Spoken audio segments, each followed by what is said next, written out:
Est-ce ce que je suis la connasse de ne pas vouloir que mon beau-frère et son fils emménagent chez moi? Je suis tellement submergée par mes émotions à ce sujet que j'aimerais vraiment avoir des avis objectifs pour savoir si je suis juste ou non. Ça va être lourd, donc si ce n'est pas pour vous, je préfère prévenir. Pour commencer, mon mari a été blessé dans un accident de travail il y a un peu plus de 2 ans et j'ai perdu l'homme que j'avais épousé à cause d'un traumatisme crânien.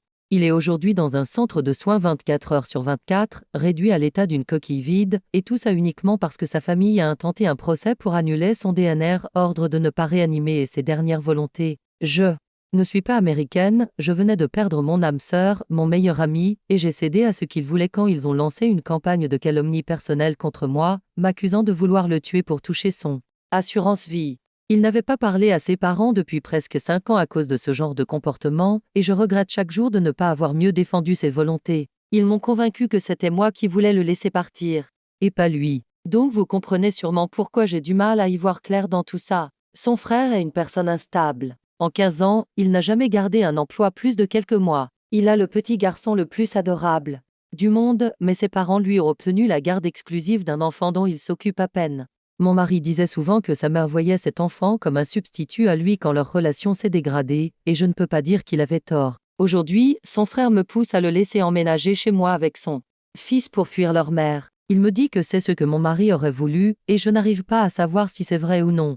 Mon mari aimait son frère, mais il gardait toujours ses distances à cause de ses problèmes de vol, d'addiction et de violence. Je crois que si j'étais seule, je prendrais le risque pour son fils et je les accueillerais. Mais je suis famille d'accueil de secours et j'ai souvent des enfants vulnérables chez moi, parfois pour quelques jours, parfois pour plusieurs mois. Honnêtement, je ne fais pas confiance à cet homme près d'enfants, encore moins seul avec eux. Actuellement, je n'accueille aucun enfant et je peux simplement dire que je ne suis pas disponible, c'est vrai, mais c'était une passion que je partageais avec mon mari. Y renoncer me donne l'impression de perdre encore une part de lui. Pour un homme dont je ne suis même pas sûre qu'il ne finira pas par me causer du tort. Je suis en train de me montrer amère, n'est-ce pas?